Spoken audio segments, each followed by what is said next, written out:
Hola, ¿qué tal? Saludos a todos. Yo soy Sire y hoy les quiero hablar de un juego que marcó gran parte de mi infancia. Un juego que inició mi amor por Pokémon. Y ese juego fue Pokémon Stadium. Pero ¿qué tenía de especial? Si ni siquiera era un juego de la línea principal. No fue desarrollado por Game Freak. Es un juego de Pokémon ligeramente diferente. Y por algunos motivos ya no se realiza este tipo de juegos. Por eso hoy les hablaré sobre sus mecánicas y por qué fue tan especial. Pokémon Stadium es un juego con una función relativamente más simple. No es como otros juegos de Pokémon de Game Freak, que empiezas en un pequeño poblado, conoces a tu rival, al profesor, seleccionas tu Pokémon inicial y te emprendes en una aventura para derrotar a todos los líderes de gimnasio, derrocar la mafia y convertirte en el campeón Pokémon de la región. Es más, Pokémon Stadium es casi como un demo del combate de Pokémon, para que aprendas y entiendas lo que son las batallas Pokémon. Hay múltiples modos de juegos.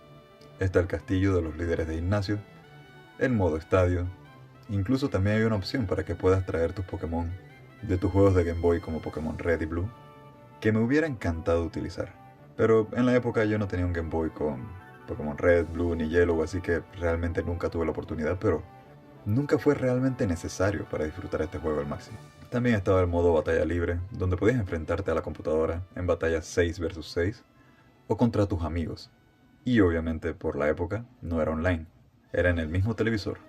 El detalle que más me encantaba de este juego, el más especial para mí, de niño, y que no hemos visto que se repita fuera de los Pokémon Stadium, es que tenías el catálogo completo de Pokémon. Podías escoger a tu gusto y armar el equipo que quisieras. No era necesario que atraparas a los Pokémon en otros juegos y los trajeras aquí. Era opcional. Desde que empezabas a jugar Pokémon Stadium ya tenías el Pokédex prácticamente completo, con las únicas excepciones de Mew y Mewtwo. Pero Mewtwo podía ser desbloqueado, de una forma bien difícil por cierto. Pero de que estaba en el juego, estaba. Estos Pokémon que podías utilizar ya venían con ataques predeterminados, dependiendo del modo de juego y las reglas de combate. Todos estos detalles cambiaban la lista de ataques que fueran a tener los Pokémon que fueras a escoger. Pero aquí estaba lo curioso, tenías que tener mucho cuidado al escoger qué Pokémon ibas a utilizar. Porque cualquier persona diría, es mejor Charizard que Charmeleon.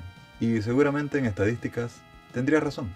Pero una vez que mirabas la diferencia de la lista de los ataques, te iba a poner a dudar. En este juego los Pokémon, en su última etapa evolutiva, casi siempre tenían peores ataques que sus evoluciones anteriores. Esto creaba un balance, en el que desde el principio ya tenías que ir preparando tus estrategias. Debo escoger Pokémon más fuertes, pero con ataques basura, o una preevolución ligeramente más débil, pero con ataques mucho mejores. Esto se veía claramente en el modo estadio, donde habían diferentes copas de diferentes niveles y diferentes estadios. Y como dije, dependiendo de cuál escogieras, la lista de ataques de los Pokémon iba a ser bien diferente. Cada copa en la que entrabas iba a haber 4 niveles de dificultad: Pokéball, Great Ball, Ultra Ball y Master Ball.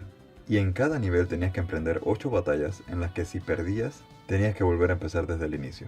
A menos que en el proceso ganaras una batalla sin perder ningún Pokémon. Entonces ganabas un intento extra. Esto servía para repetir alguna de las batallas si llegabas a perder. Y como entenderán, 8 batallas con todos los Pokémon al mismo nivel hacía que fuera bien difícil. Y principalmente en la dificultad máxima, que era Master Ball, perder alguna batalla podía ser bien frustrante, porque ibas a tener que volver a empezar, pero bueno, era algo clásico de los juegos de antes. Era algo similar a los roguelike de ahora. Pero bueno, a diferencia de los roguelike, no guardabas monedas o ibas a tener nuevas habilidades para el próximo run. No había cosas para comprar que te fueran a hacer más fuertes en tu siguiente partida. Lo único que podías hacer era mejorar tu estrategia. Sin embargo, aún así, el juego a veces era un maldito contigo. Porque a veces te ibas a querer arriesgar con ataques como Thunder, que tenía alrededor de un 30% de probabilidades de fallar. Y en 8 batallas seguidas, créeme, fallarás. Y llegar a perder en una de las últimas batallas por fallar un ataque es doloroso. Además de que no ibas a poder recuperar la vida de tus Pokémon con ítems ni nada por el estilo. Podrías rearmar tu equipo, pensar nuevas estrategias, buscar ataques, tal vez algunos ligeramente más seguros con menos probabilidades de fallar, buscar Pokémon más fuertes o tal vez un poco más débiles pero con mejor organización de ataques. Todo era estrategia. Y la verdad, también un poco de suerte. Pero tenías que saber jugar con tu suerte, para tratar siempre de que estuviera de tu lado. Hoy en día odiamos la suerte en los juegos. porque se siente injusta. Hice todo bien pero igual perdí. Este juego debe ser una basura. Pensamos de esta forma, pero a veces ese pequeño factor suerte agrega algo de adrenalina inesperada. Y eso no siempre es algo malo. En este caso, yo diría que, pues tal vez, sea una mecánica que no haya envejecido tan bien, pero no le quita lo divertido que es. Antes no teníamos la facilidad que tenemos ahora de comprar tantos juegos digitales, con tantas rebajas a precios súper baratos. Y por eso antes teníamos menos juegos. Y teníamos que hacer que duraran. Y los desarrolladores sabían cómo hacerlo. A veces era con dificultad, a veces con mecánicas ligeramente injustas. Y eso muchas veces lo hacía más divertido. Reunirte con tus amigos, intentarlo, turnarse y ver cómo tu amigo perdía por algo que tal vez no era su culpa. Era gracioso y divertido burlarse de él. En el castillo de los líderes de gimnasio era un poco más fácil. En vez de hacer 8 batallas seguidas, solo eran 4. Y la cuarta batalla siempre iba a ser un líder de gimnasio. Aquí estaban los 8 líderes de gimnasio de Kanto, desde Brook hasta Giovanni. Y después de eso podríamos enfrentarnos a la Elite 4. Esto prácticamente era como el modo historia de este juego, ya que era el único modo relativamente lineal y con personajes que ya conocíamos de los otros juegos y del anime. Pero fuera de eso, la mecánica era prácticamente la misma. Arma tu equipo, prepara tu estrategia y reza un poquito para que no falles tus ataques, o para que el enemigo los fallara. Había algo mágico en batallar contra los personajes que ya habíamos visto en el anime. Combatir contra ellos se sentía brutal. Y encima, esta era la primera vez que veíamos a los Pokémon en 3D en una pantalla de televisión. A pesar de que no había una aventura como tal en este juego, esos combates se sentían extremadamente especiales y realistas para la época. Porque si lo vemos ahora son gráficos excesivamente cuadrados, pero con animaciones que tenían mucho estilo y cariño detrás. Un amor y un detalle de parte de los desarrolladores que difícilmente vemos hoy en día en los videojuegos. La gran mayoría de las animaciones de los juegos actuales de Pokémon son extremadamente simples y aburridas. Pero para este juego, incluso los ataques más aburridos tenían una animación interesante. Incluso algunos Pokémon tenían animaciones especiales, para ataques específicos, con animaciones únicas y especiales. Los Pokémon entraban al combate con gran personalidad y se desmayaban con el mismo nivel de personalidad. En el modo de combate libre puedes escoger hasta 6 Pokémon para tener un combate 6 vs 6 contra alguno de tus amigos o la computadora. Era muy gracioso, porque ya que todo se hacía en una sola pantalla, siempre había el gracioso o tramposo que quería ver qué Pokémon escogías, qué ataques ibas a usar, y tratar de la manera más rata contrarrestar tu estrategia. Generaba una rivalidad amistosa, tóxica y extremadamente divertida. Siempre había relajo entre amigos, primos, hermanos. Puede ser gracioso, podía ser frustrante, pero sobre todo, muy divertido. Y eso era gran parte del encanto del juego. El relacionarte personalmente con la persona con la que estás jugando es algo que se ve poco en juegos más recientes. Y es algo que al menos Nintendo trata de preservar. Y todas estas mecánicas que ahora se pueden ver como problemáticas eran parte de su magia. No todo tiene que ser completamente justo. En los juegos de mesa dependemos de un dado. En los juegos de cartas dependemos de nuestra mano. No hay nada de malo en que un videojuego a veces dependa un poquito de los dioses de la mala suerte. El otro modo juego que hay, y no menos importante, era el parque infantil, con los minijuegos. En él habían 9 minijuegos, y 2 modos de juegos, libre y torneo. Esto se podía jugar hasta de 4 jugadores. Con el modo libre escogerías el minijuego que querías jugar, o con el modo torneo, irían ganando puntos para ver quién sería el campeón. No puedo describir lo caótico que era esto. Después de un combate en el modo libre con tus amigos, venir acá a supuestamente desestresarse un poco con estos minijuegos, y todo se volvía un caos. Eran minijuegos súper simples. Podían depender solo de oprimir un botón rápidamente, de lanzar un Icans para atrapar un Diglett, de comer comida como Lickitung, o saltar como Magikarp. Si jugabas en el modo torneo, cuando ganabas un minijuego, obtenías una estrellita, y uno de los perdedores tendría que escoger el siguiente juego. Eso hacía que siempre hubiera un balance, porque el que va perdiendo va a escoger. Obviamente va a escoger el juego que le convenga porque es el que mejor sabe jugar y quiere ganar. Entonces si quieres ganar y ser el mejor, Debes ganar y ser el mejor ganando en los juegos que escojan los que van perdiendo. Entonces siempre era un tira y jala de quién va a escoger qué juego.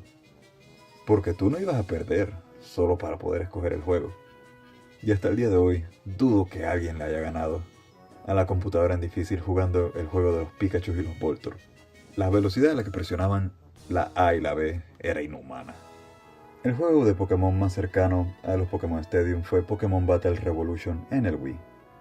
El juego en su momento se veía bastante bien, y en mi opinión es el juego de Pokémon con las mejores animaciones de ataques que he visto hasta ahora.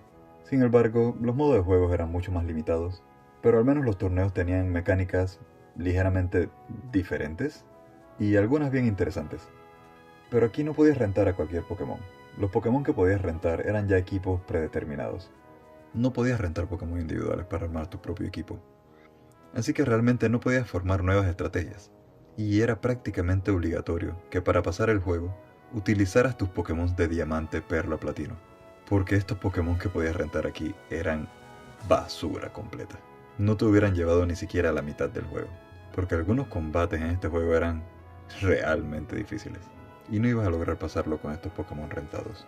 Pokémon no hace mucho anunció un nuevo juego, Pokémon Champions. Se dice que en él podrás rentar Pokémon, pero dudo que sea algo tan amplio como decir puedes rentar absolutamente todos los Pokémon que te dé la regalada gana. Seguramente va a tener algún tipo de limitación o currency que tendrás que usar para poder rentar algunos Pokémon.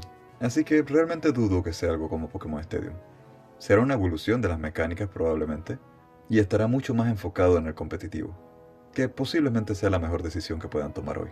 Pero eso no significa que no podemos mirar atrás y ver este tipo de juegos antiguos con sus mecánicas únicas, muchas de ellas imperfectas, pero que en su momento hicieron un trabajo fantástico en crear nuevos fans para la saga.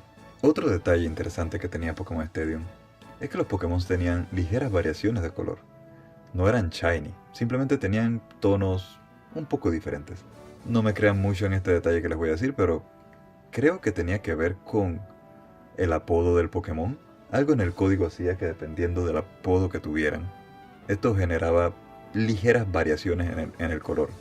O sea que verías Pikachu un poco con amarillos un poco más oscuros, o Charmander de repente un rojo un poco más claro.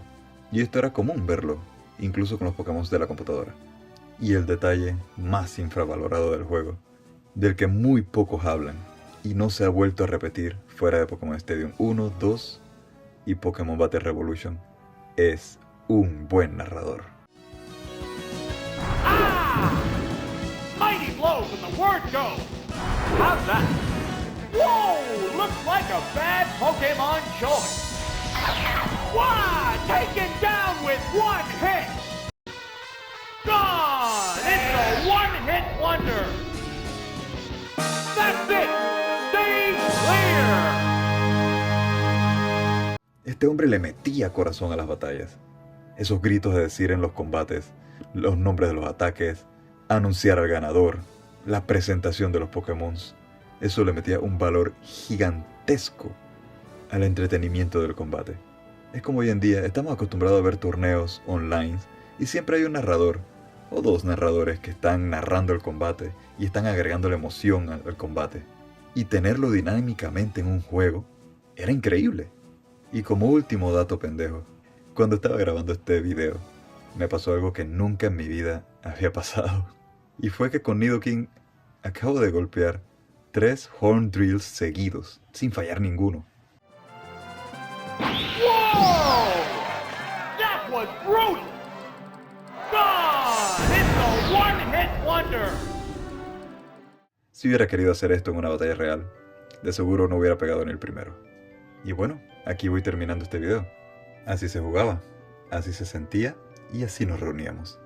Hay juegos que hablan de emociones y hay juegos que crean emociones. Si este video te dejó pensando un poco, quizás no jugamos tan diferente. Dejar un like le dice al algoritmo que no estamos solos. Y suscribirte es una forma fácil de quedarte. Aquí seguiremos pensando en los juegos. Nos vemos.